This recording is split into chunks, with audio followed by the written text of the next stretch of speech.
point, find somebody to disciple you. Find a mentor who's proficient, who can speak into your life.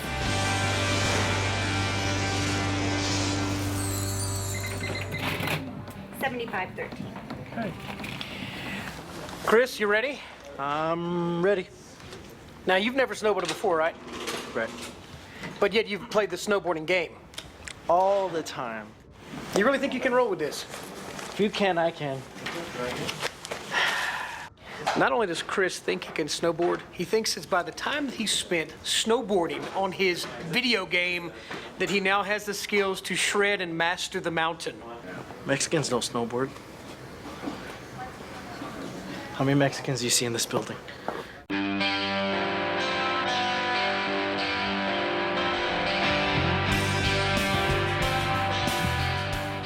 Now, snowboarding is one of these sports where you have to have the right equipment. You've got to have a helmet. Wrist guards are essential if you don't know what you're doing. Your natural proclivity is to fall back and break your fall with your wrists. Problem is, your wrists weren't designed to hold over 100 pounds, so they snap like twigs. You've also got to have the right clothes, you've got to have the right goggles, everything is there. Now, this same principle does apply to our lives spiritually. Maybe there's somebody in your life who has been serving God longer than you have. Understand, there has been a process that's taken place in their life. This didn't happen overnight. Remember, they were quick to listen, slow to speak. Somebody trained them, somebody mentored them.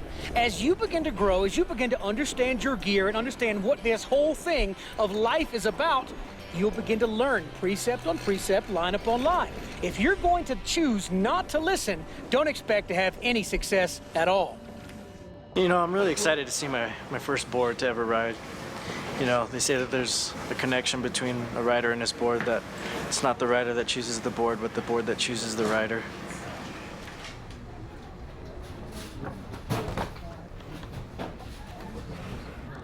This board looks like it gets around. I'm digging the colors. Very retro. It has that club dancey feel.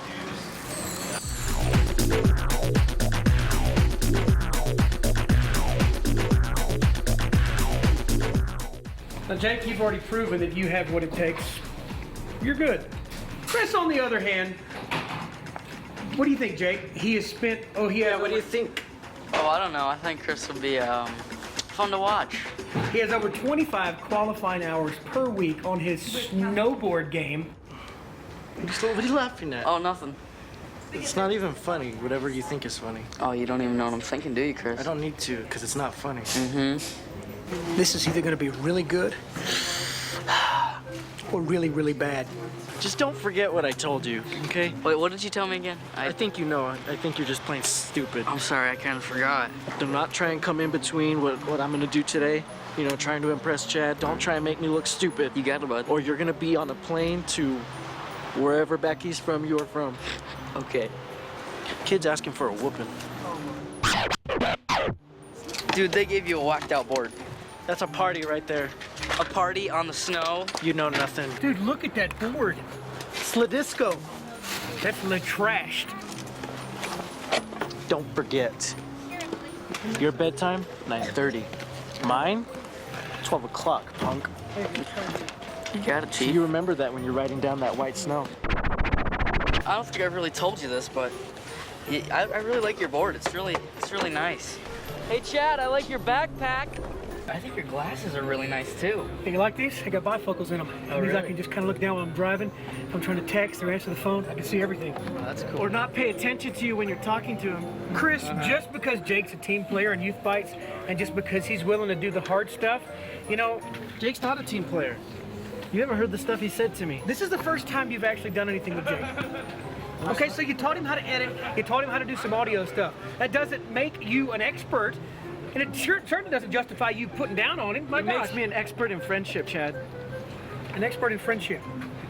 Hey, Jake, Yeah. see that guy over there? Yep. He said come here. Oh, did he? Yes. I didn't hear him. That's because I did. Dude, why do you gotta always be in my space? This isn't your space. Is your name This on is- it? Yeah, Where? it's right here in visible letters that you have only awesome people read. Gosh, how many times do I have to tell people that? Get on. I got it.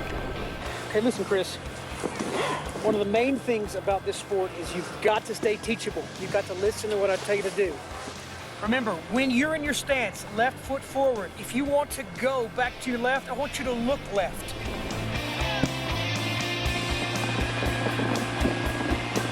There you go, that's one way to get your edge. All right, you see what you did there? You see how that back edge caught?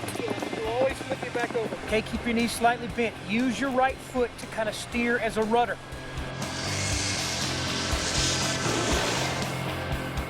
Now, Chris hanging out with me and learning the snowboard, it's safe for Chris. But there's a lot of times people find themselves in situations where they're with people they may not know too well, and sure, they may claim to be an expert, but that's yet to be seen. 1 John tells us that we need to test every spirit and prove everyone that says, yes, they are an expert, or yes, they do know Christ. There's nothing wrong with that. Maybe there's somebody who's in your life who's speaking into you, and you haven't gotten better, you've gotten worse. And that doesn't mean that this person is necessarily not of God. Maybe they haven't been as honest with you about their skill level. Maybe they also are not somebody who should be teaching you. I believe for each one of you, God has somebody who can teach you. God has somebody prepared specifically for you, who knows your temperament, who knows exactly what it takes to not only bring the best out of you, but to get the worst out of you as well.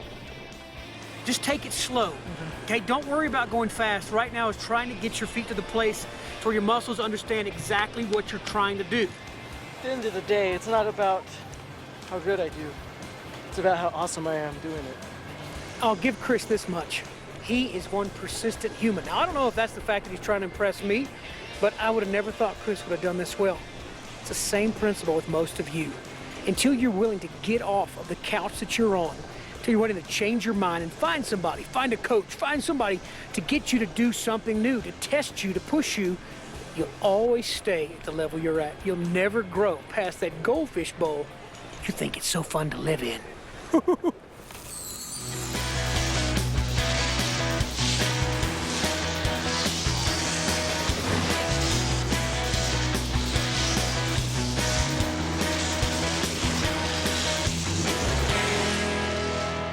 Okay, now this deal between Jake and Chris.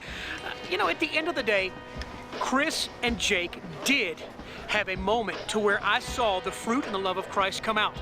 Chris was going down the slopes. It was his first run. He was really struggling. He had clothes all over him. He was sweating. He couldn't do anything else. And I was at the end of the slope going, Chris, come on, come on. It wasn't me who actually went and made an effort to help Chris get down the slope.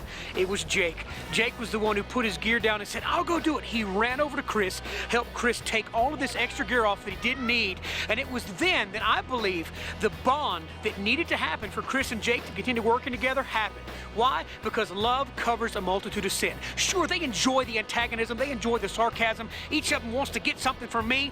But when I was out of the picture and a brother was in need, Jake pulled on that reservoir of Christ which is in him and went over to Chris and was able to show Chris, hey, I may be rough, but you know what? That's all it is. I love you. I want to help you do this. I want to have you succeed. I think at the end of the day, Chris realized an incredible point right here, that even though two people may be antagonistic toward each other, when the chips are down, when things get hard, Christ rises up, and each one of them are willing to humble themselves and give and receive to see this bond of friendship forged, even in an environment as crazy as snowboarding.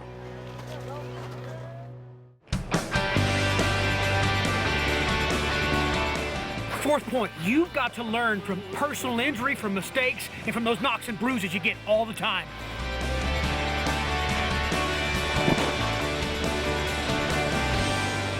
Hey, Candace, what's happening? Hey. How long have you been snowboarding for? I've been snowboarding for about 8 years. 8 years. But now here's the tricky part. When was the last time you actually got on your board? About 2 years ago. 2 years ago. Now, once I found that out, I said, hey, you know what? Let's bring Candace up and let's see if Candace can remember everything she had learned 2 years ago. Now, a lot like your relationship with God, you've got to spend time with your equipment, spend time on your board. Any time off, what happens? You forget. You forget. I know, things just do go that way. But I saw you do your first run. It looks like you were a little sketchy, but seeing you come down, catch that back edge and stop, it looks like your muscle memory's right there going on. I noticed the bottom of your board, it's got all kind of scrapes on it, which shows me that you're somebody who's actually taking risk and taking chances. Yeah. Have you ever fallen down? I've fallen hard. Yes.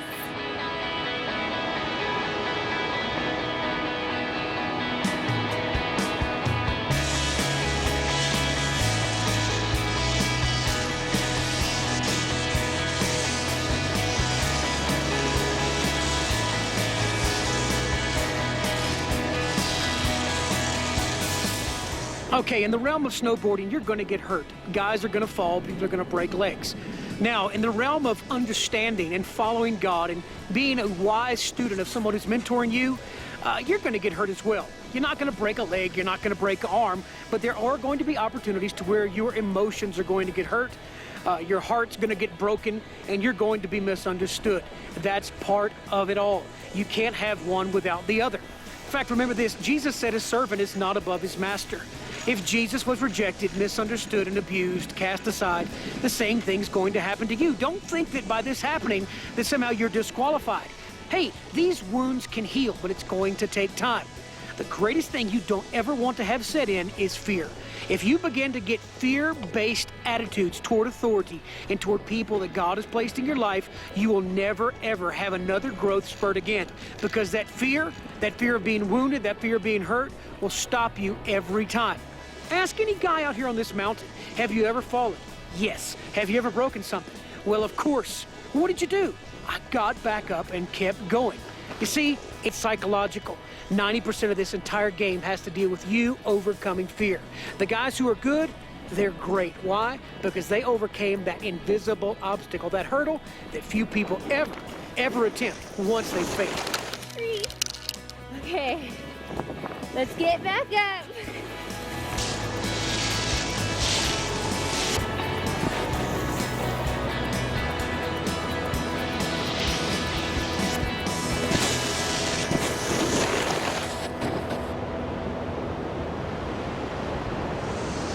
All right, Candace, I noticed that last jump you attempted, come on, give me some fists. You did good on that. Thanks. But we had some obstacles in the way. Yeah. And as you came over that jump, caught a little air, did a little turn, you fell. Yep. I saw you were ready to get back up and take on those bumps, but out of nowhere, here comes this park rat, not paying attention. He's coming down. It's like slow motion to me watching. He hits you from behind, knocks your legs out from under you, Yeah. and hit the ground. What'd you think? I was thinking, first of all, getting back up, and then in a split second, it happened. So I didn't really have time to think about what to do next. Yeah, but you got back up. Yeah. You didn't argue. You didn't argue with the guy. Yeah. You just walked in love. You got back up and you kept going. Yep. And that's one of the things about discipleship is you're going to have situations where you're going to get hurt. A person may do it intentionally or unintentionally. And our response should be walk in love, walk in forgiveness, guard your heart because out of it flow the issues of life. But we've just got to get up and keep on going. So for you, we're going back up number 1. We're going to do some bigger jumps. You ready? Let's do it, Chad.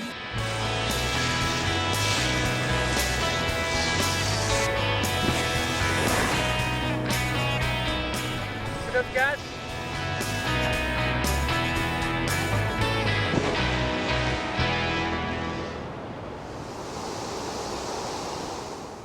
Final point, once you've been mentored, once you've learned something, you then have to give it to somebody else. Hey, you ready? Yeah. You ready to go do some jumps? Oh, yeah. All right, let's do it. Now, when you begin to look at this and the correlation is how it relates to your life spiritually, remember when Jesus told us in Matthew 28 to go and make disciples of all nations, he was saying, go, see them get saved, but then bring them into a process, a place to where they can learn the principles of Christ. Remember, you can never do that by yourself. God never set it in motion and said, just go and do it by yourself. He sent the disciples out 2 by 2. God is sending us out to have relationship with other people who can speak into our lives. We're gonna hit this jump. So you want to have enough speed that you're clearing over the top little hump thing, but don't get too much so you just like don't go flying, can't control yourself, because you don't want to like hurt yourself or yeah. I don't know if you would want to grab or try any of that, but let's just try to get over it the first time, see how that goes, Okay. and we'll see how it goes the second time. Okay. You ready? Yep. Let's go. Listen, a friend was designed, the Bible says, for a time of adversity. All of us go through rough times in our walk. We go through rough times in our relationship with our parents, our relationship with God. You can't do it by yourself. To have that voice of reason, to have that experience beside you, to calm you and to teach you what to do is invaluable. Okay, so what did you think? Cool. Sweet. You did good though. It was nice. So the main thing is this. Begin to listen to instruction. When you find that person, hear what they have to say. Number 2 is you don't want to work above your experience level. You're at a certain place emotionally, spiritually, and physically. The person who's working with you knows this, and they're never going to push you beyond the bounds to where you're going to put yourself in danger in any area of that. Number 3, find someone. Ask God to bring somebody into your life. They are there. You just may not recognize them yet. Number 4, learn from your mistakes, but more importantly, learn from their mistakes. Hey, when somebody comes beside you and begins to speak truth to you, realize this: if they've got scars, if they've been through what you're wanting to go through, they are going to help you immensely. All right, final point. When you get to the place to where you're actually learning something, don't depend on everyone else. You then take the bull by the horns. You are being discipled. Now it's your turn to start discipling somebody. Okay, you ready to try box? Yep. All right, what you want to do, just stay straight onto it. Don't get too much speed. You don't want to just like miss the whole thing. Keep your knees bent and stay steady and just come over the edge. I'll do it first. Okay. Remember, there are a lot of people who are in your situation looking for someone. Be that person who is looking with the eyes of God for someone to pour your life into. And it's only when you do that that you can find yourself going up that lift to the very top of the mountain.